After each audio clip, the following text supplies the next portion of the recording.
Hello, my friends. Welcome. My name is Joe. This is the Joe Martino Show. And today we're going to talk about the thing under the thing under the thing. What is it that's driving your behaviors? Your frustrations, your emotions? What is it that's driving the behaviors? What happens if we shift our paradigm to consider a person's story and their emotions before we judge their behaviors? Not that we shouldn't look at their behaviors, but what if we look at both? Let's kick it off. This is the Joe Martino Show. You're listening to The Joe Martino Show, a podcast dealing with all things emotional, relational, and human nature. Joe is a licensed counselor in the state of Michigan, specializing in relationship therapy. He is also the author of the book, The Emotionally Secure Couple. All advice offered in this episode is offered for entertainment and educational purposes only. Enjoy the show. All right. Hello. Welcome back. Good morning, good afternoon, good evening, whatever time it is that you listen to this. Hope it's been a good day or about to be a good day. I love this time of year. I love the fall, crisp mornings, the frost on the ground. I'm not an overly big fan of snow and winter. I think that's proof that I'm getting old. My kids tell me that's proof that I'm getting old, but pretty much everything I do, they say, is proof that I'm getting old. But I love this time of year. November is one of my favorite months of the year. And I'm excited that we are at November 1st. November 1st, of course, also means that we are 8 weeks away from a new year, from 2022. I'm not even sure I'm done processing 2021 yet, and I'm already having to start planning for 2022, which in some level is just unreal to me because as we get into rhythms of life, I felt like I was in a good rhythm in 2019, rolling into 2020, I felt like I was in a pretty good rhythm. My oldest daughter was graduating high school. My two younger daughters, or my middle daughter and my youngest daughter, were transitioning into high school. And I felt like we were in a good rhythm. And then, like life often does, it took a severe curveball. And which, by the way, I hope when this episode drops that the Atlanta Braves will be World Series champions. I'm not necessarily a Braves fan, but I am a fan of the Astros losing because they cheated in 2017. If you're not a baseball fan, don't turn it off. I'm not going to go into a baseball conversation, although I do love baseball and the conversations that follow. But as the curveball of life that became COVID and then the different things that happen, if you're a business owner, you know about these different things, right? Vendors don't pay you. You're sitting and you're thinking, you know what, I'm doing good, I'm moving forward.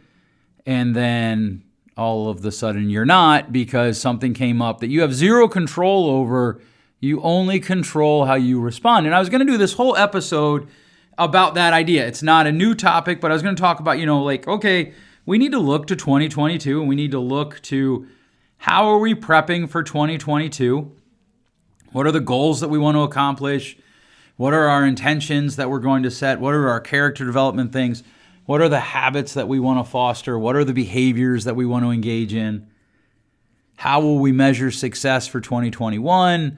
When we get to the end of the year and we look back, how will we decide whether or not it was a successful year? And I got this whole little thing written up about all of that. On my Facebook page, I asked a question, how do you know if you win at life? And whenever I ask that question, I'm always fascinated by the people who say, well, you can't win at life. Okay, I'm about to offend somebody who said that who might be listening to this episode. That's stupid. That's dumb. That's silly. If you can lose at life, and we all know people who have lost at life, you can win at life. And I know that some of the people that give that answer, They give it because they think, well, okay, if I win, that means somebody loses. They think about it like the World Series, right? If the Braves win, then the Astros have to lose. If the Astros win, then the Braves have to lose. And okay, yep, I get that, but that isn't how life works. The beautiful thing about life, not sports, not even businesses, but sometimes in businesses too, you can win and I can win both, or we both can lose.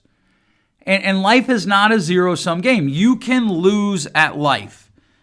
And someone else can win, but you don't have to lose if they win. That's really important, and that's something that we have to consider. And then I realized, too, that some of my friends who answered, well, you can't lose at life or win at life, they're coming from a religious perspective, and they're afraid that they're going to somehow not give God his due. If they say, well, this is how I win at life. But the reality is you only go around the sun so many times, and how you spend that life matters. How you spend your life matters. The things you give your life to matter. And this is something that as I age, and I talked earlier about feeling old, my kids telling me I'm old. As I get older, this is something that I am just more and more thoughtful of. And one of the things that I don't like about, different trends is when people are like, if you could write your younger self a letter, what would you say? The truth is it's actually a really good therapeutic tool. But I've always been like, well, that's kind of silly because my younger self, even if he reads it today, it's too late because my older self is here. And I don't want to be a person who's caught looking in the rearview mirror consistently. I want to know where I came from. I want to know what I've endured, what I've overcome, the mistakes I've made so I don't have to repeat them, the successes I've had so maybe I can repeat them. But I don't want to be caught looking in the rearview mirror. My 20s happened. They were what they were, and now I need to move on. But the idea, if I could somehow convey to the 20s Joe, hey man, this is a short ride. You will snap your fingers and you will be old. You will be closer to death than you are to birth, just with the snap of a fingers. Enjoy it. Make the most of it and spend it wisely. That would be my letter to my younger self. So even though I just made the voice that I know some people don't like, and I've told you if you don't like them, probably isn't the podcast for you. That would be my note to my younger self. Enjoy the time, but also spend it wisely. And so I had this whole thing that I wanted to do and that I wanted to record, and I wanted to share with you about all of that. And I'm not going to record any of it today. Which doesn't mean that I won't share it with you in the future, but it won't be today. What we are going to talk about today is fear. We're going to talk about trauma. We're going to talk about pain. My job is to sit with people often where those three things, fear, trauma, pain, make up the majority of their current situation. Tuesdays for me are full of people in immense pain. Tuesdays, most days are full of people that I sit with, right? The people that I sit with are sessions that are full of people who are afraid. I got a ton of emails about Halloween. And what do you do when your child doesn't want to go trick-or-treating, but you think it's because of fear? And then I sat in a session with a guy whose son is my son's age, and his son didn't want to go trick-or-treating. Actually, I have to take that back. His youngest is my son's age, so his son is, early teens. Maybe 12, 13. But didn't want to go trick-or-treating, and was literally crying in the car about it. And the father was like, what's going on? And it turns out that there were some individuals that had mistreated the son in a very egregious way that were also out trick-or-treating in that area. And my guess, we weren't able to uncover this for sure, but my guess is that there was fear there. So let's just unpack this for a minute. One of the things that I think we need to consider is that we are a divided society, and I get that. Perhaps we always have been. I had someone point out to me once, well, we fought a civil war, weren't we divided then? Yeah, sure we were, and I don't know that we want to go back to that, but, we are a society that is divided, and I think the thing that we have to consider is that we're divided not because of ideology. And I know that sounds counter to what we typically hear. I don't actually think we're divided because of ideology. I think we're actually divided because of the fear of what we think will happen if the ideology that we hold doesn't become everyone's ideology. And let me explain this for a minute. I was talking to a parent about parenting, and one of the things that I talked about was that often the kids who we say, and by we I mean adults, oh, they just want attention. I wonder what would change if we actually said they're seeking connection. What would happen if we moved from this ideology or this not really ideology, but this paradigm of they're acting out, they just want attention, to they're acting out, they must need connection. And this is something that I need to be really honest with you. My wife has taught me over the years with our own kids. What does it mean for a child to need connection? And what I'm asking here is, what if we started with when a child is acting out, they're not actually just looking for attention just for the sake of attention, they're actually looking for connection. Okay, well, Joe, what does that have to do with fear, pain, and trauma? Well, what it has to do with is often what happens is when we're afraid that we're going to lose connection, we do behaviors that actually put us at risk to lose connection. And those behaviors get labeled as a cry for attention. And you know me, labels matter. Labels matter more than we care to admit. And I know in 2021, we're like, oh, we need to get rid of labels. Labels are terrible. Why do you have to label it? Because labels matter. Words matter. Identity matters. Terms matter. And the idea that they don't is just silly. It's just silly. And so when we say, oh, they're just looking for attention, we miss what's actually going on. We miss the opportunity to truly connect with them. And I think worse, what happens is we miss the benefits for their development, for our relationship, for our development when we fail to connect with them. When we fail to make movements towards connection, it isn't just a lost movement for connection. It's a lost moment for a lot of benefits of healthy things that come from that connection. And so if you start with that as you know, like a child, but then what about adults?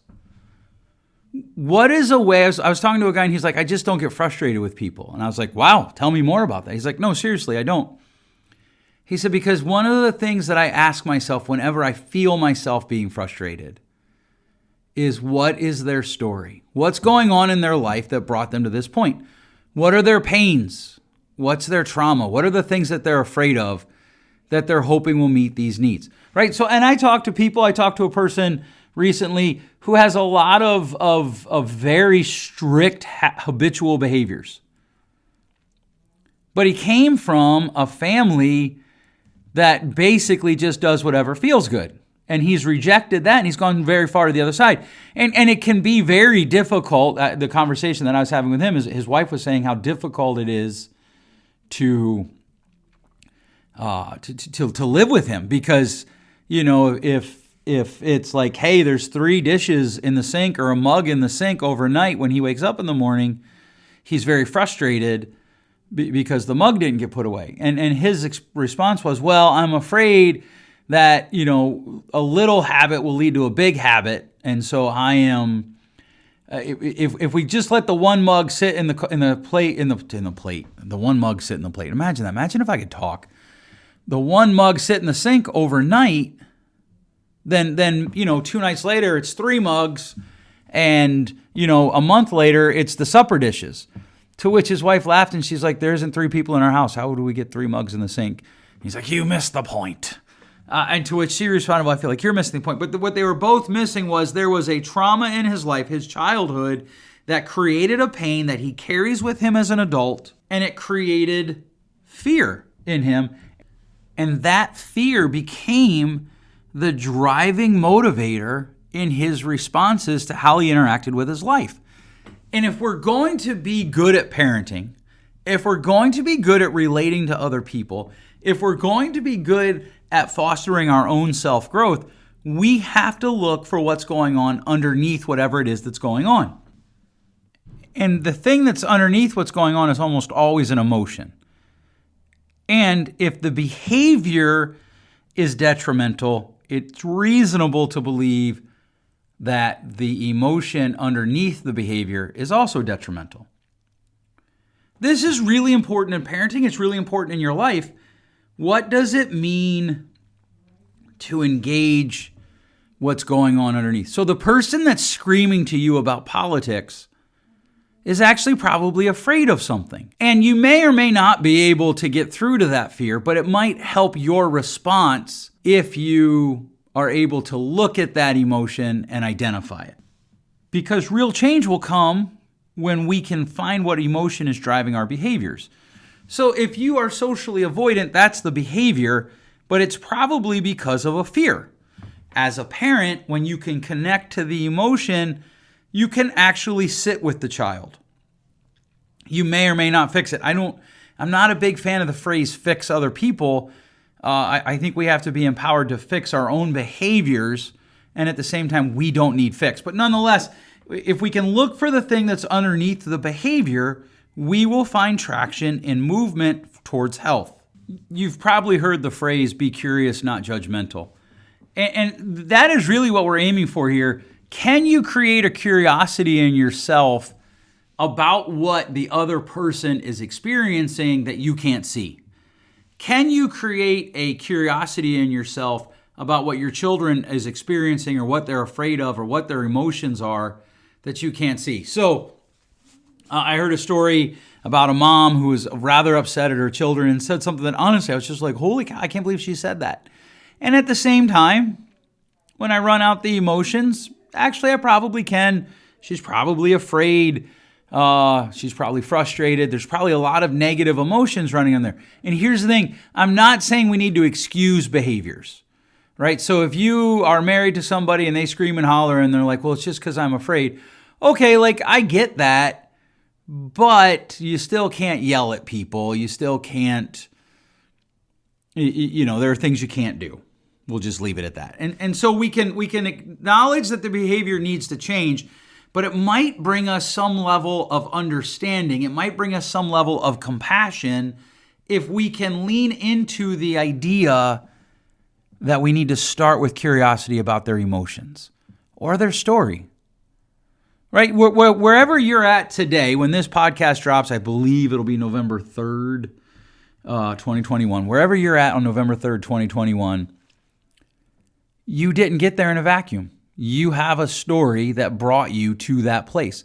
You have a story that brought you to that spot of your life. And the hard thing to consider is that those stories often are full of pain and setbacks and hurts. And so as you lean into them, as you wrestle with them, the question becomes, what about the other person's story? What about your kid's story? Do you ever wonder, like kids don't interpret life the same way we do. My son, he'll say things to me, and I'm like, wow, I would have never thought of that at his age. And he's just processing differently than I am. So I need to be aware of that. I need to be aware of his emotions. And we've talked before about creating vocabulary to express emotions. Before we can create the vocabulary, we have to be curious about the emotions. We have to be willing to look for the emotions. We have to be willing to pursue the deeper thing beneath the actions.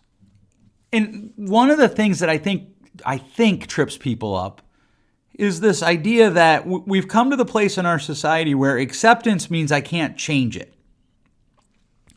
Or it's really hard to change, so I should just make peace with the fact that it won't change. That's hogwash. You can both accept, hey, you know what? My son, my daughter, my wife, my husband, my neighbor, my sister, my parent, they're doing this because of this emotion. And that behavior is still wrong, and I might still need to draw boundaries around it. I might still need to not be involved with that behavior, and I can have better understanding about why they're engaging in it. And then for yourself, hey, I did this and it drives me crazy. I wish I wouldn't do this. Why do I do that? Oh, because that emotion's driving it. And now you can start having a conversation with yourself about what would it look like to set up a new trigger, right? We often talk about triggers. Triggers are one of the cool phrases that everybody knows now. Well, that just triggers me. To which my question always, well, what would need to happen for you to position yourself in your life so that your triggers released good behaviors? What would need to happen? You can't really have that conversation if you don't know the emotion that's running underneath the behavior that you want to change. I'm convinced of that. The more I'm into counseling, the more I'm into helping people, the more I'm into walking alongside people. You just can't get to that. I have business clients who, when we talk, we're like, okay, so this person here, it's probably best for the company to fire them. Everybody agrees. I'll sit in a meeting with 8 people. They all agree. I come back the next week or 2 weeks later, person's still there. Why? Because somebody's afraid of something. Either they're afraid of a litigious action. They're afraid they're going to get sued. That's another way to say it, probably simpler. They're afraid that the person's going to get mad at them and talk bad about them, or the person's going to get mad at them, talk bad about them, and then walk out the door with 3 other people. I'm convinced this is one of the reasons that we don't give actual feedback to people anymore. We don't actually give actionable feedback to people often because we're afraid they'll get mad. It's the fear that's driving it. And if fear is running your life, even if it's running you to good behaviors, you have to ask yourself, how likely is it that fear is a good long-term motivator for health? Not just a long-term motivator, because it probably is a good long-term motivator. But is it a good long-term motivator for health? That's the question. So many of the conversations we have today, I watch people explode over things like COVID and politics and elections and policy. And it's not because of the ideology, it's because of the fear that comes from what the person interprets about the ideology. I will often say to people, we'll do a series of agree, disagree statements. And we've talked about the triangle of truth in the past. We'll probably talk about it in the future. But so the triangle of truth, you need to make sure that your inner voice matches what you say you expect when life happens. So that you draw a triangle, the top of the triangle is agree, disagree statements. Lower right is reality. Lower left is inner dialogue. And what you want is when reality matches whatever the agree, disagree statement was, you want the inner dialogue to also match the agree, disagree statement. And so I'll say to people, okay, let's do some easy ones. Chocolate tastes good. Agree, disagree. And most people say yes. I've had 1 or 2 say no. Okay, so when you bite into chocolate, your brain is like, oh, that's good chocolate. Not all chocolate is created equal. Agree, disagree. Most people agree. So when you bite into chocolate that may not be as good as other chocolate, your brain says, oh, that's still good because it's chocolate, but it's not quite as good as that other chocolate that I had the other day. Then we get into the fun ones. Life's hard. Agree, disagree. Most people say yes. Some people start pushing back right there. Okay, fine. So life's hard. What does your brain tell you when life is hard? And often people will be like, well, it tells me it's got to stop right away. But if life's hard, and it is, then when it gets hard, we probably need to start crafting a different response in our brain so that that triangle matches. There are probably thousands, at the very least hundreds, but probably thousands of reasons that your spouse could be frustrated, and none of them have anything to, and all of them have nothing to do with you. Agree, disagree. And I'll have people say, I agree. Then what do you do when your spouse is upset and you ask them what's wrong and they say nothing? Are you convinced it's about you? Then your inner dialogue doesn't match your voice. And so once we kind of hash out, hey, life is hard, then the question becomes, or the statement becomes, life is hard because it's supposed to be hard. And invariably, I will have people push back on that one about, 70-30, 70% say they agree, 30% say they don't. And often what I find is that the more intense the pushback, the more there is a pain or trauma associated with the pushback.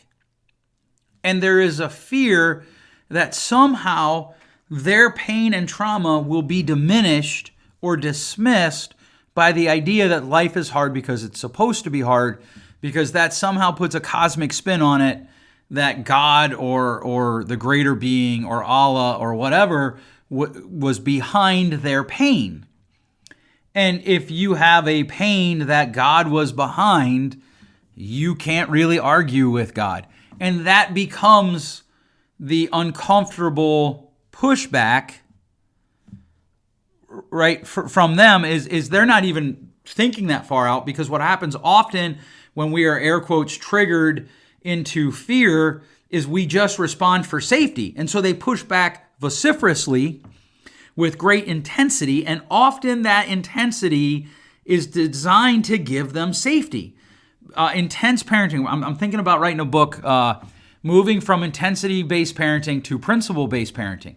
And I sit with a lot of people that what happens is their triangle gets messed up because I ask them, does yelling actually help your kid learn? And invariably they say no. Or they'll say yes, and I'll say, okay, great. So is that why you think drill sergeants yell at recruits? Do they yell because they learn better? The answer is no. The psychological benefit to drill sergeants yelling at recruits is that it stimulates distress responses. It stimulates stress responses, and they're trying to condition their recruits to become soldiers to respond a certain way under duress. It's not to create connection. And so as this triangle runs, one of the things that happens is students and teachers, parents and students or children, husbands and wives, lovers and friends, they get in situations where they start yelling at each other, or one person's yelling because they're in distress and they're afraid. And if they can get to that emotion and say, wait, relationships are hard because life is hard, because life's supposed to be hard, because that's how we learn and grow. Relationships are hard because they're worth something, and there's nothing in life that is worth something that is easy. It can totally change responses. And that's what we're going after here. Over the next 8 weeks, the end of this year, I want you to be aware of the behaviors that create strong responses in you. And I want you to ask yourself some questions about those strong responses. What's underneath the strong response? Is there a pain? Is there a trauma? Is there a fear? Is there a frustration? What's the thing underneath what's going on? What's the thing underneath your behaviors? I was talking to a parent recently, and they were very upset. Their church had hired a new student ministry pastor, youth pastor, somebody to lead their youth group. If you're not connected to church, or what does church lingo mean? And they're like, I'm thinking about leaving. I'm like, okay, well, can I ask what you're afraid of? And they're like, I'm not afraid of anything. I just don't like the guy. I don't think he's a good leader. Okay, but you're afraid of something. No, I'm not. Yes, you are. And finally, okay, I'm afraid that my kids aren't going to have an outside influence that is worthy of them. Okay, that's a legit fear. Now, maybe leaving is your only option, but let's talk about other options. But you can't have that conversation until they're ready to admit, hey, you know what? I am afraid. I'm afraid that this new hire is a bad hire, and it's going to have detrimental long-term effects on my kids. All right. Thanks so much for listening today. Please share this with 3 of your friends. We should all be sharing more positivity in the world. And if we all commit to just sharing to 3 people, and we ask them to maybe share with 1 person, we're simply growing the positivity that we're sharing around us. Stay tuned. Exciting things coming for 2022. I cannot believe that it's almost here. We are looking forward to all the things that year may bring. All right, I'm going to say it. Go Braves. We'll catch you next week. Thanks for listening. If you enjoyed today's show, please share with a friend. And hey, give us that rating in your podcast store. Until next time, change possible.